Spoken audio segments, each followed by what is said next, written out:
Hooray for Hollywood! Hello there, I'm Stan the Movie Man, and this is your WIMZ.com movie review. This week you went to WIMZ.com and voted for me to go see Knowing, starring Nicolas Cage and Rose Byrne.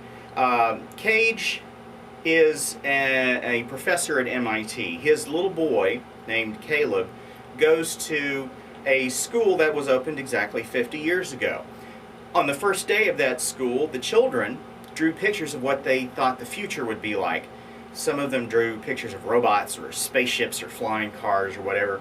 But one little girl, she drew nothing but numbers, lines and lines and rows of numbers. Well, all these pictures and these numbers all went into a time capsule. Now, 50 years later, it is being opened up, and Caleb gets the envelope that's got all the little numbers in it. Now, he wasn't supposed to keep it, but he shows it to his dad, and his dad looks at it later on, and he sees a pattern. He sees a series of numbers that look familiar, and what it is the date, year, and the number of people who died in the Twin Towers on 9/11.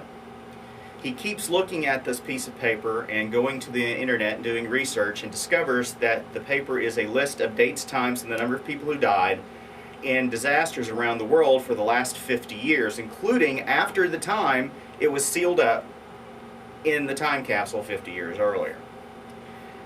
He doesn't understand what all this means and is shocked to learn that the date and time and number of people who died when his wife was killed in a hotel fire in Phoenix is also on this list. He thinks somehow the list, the events, are tied to his son, Caleb, somehow. He's not sure how. He goes and finds the daughter of the woman who, as a child, did these numbers. She's played by Rose Byrne. Her name's Diana. And she has a little girl about Caleb's age. And she's very reluctant to assist him, thinks he's insane. But as time goes on, she begins to realize that maybe there was something to the voices her mother heard in her head, because her little girl talks about the whisper people. Apparently, also Caleb is hearing them as well. There are only 3 dates left on the paper, and it looks like the last one is really, really bad.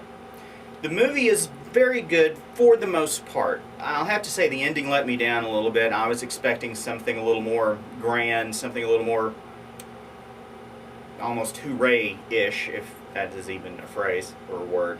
But I was expecting a little more out of the ending, because it's sort of built up really kind of intensely. Can't really tell you a whole lot about the movie other than about the numbers, because I don't want to give anything away.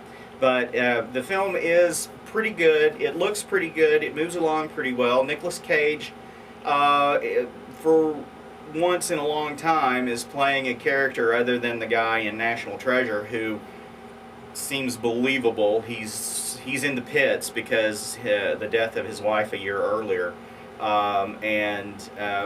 He plays the part well, I thought. Little Caleb, the Chandler Canterbury is the actor's name.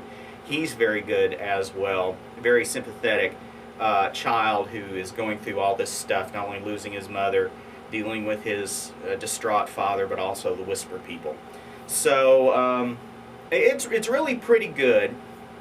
Like I said, the ending lets it down a little bit for me. You may love it or you may hate it. The real critics that I've been reading, they either love it or hate it. Some folks think it's a great movie, the first great movie of the year, while others think it is the first entry into the worst of the year movie sweepstakes.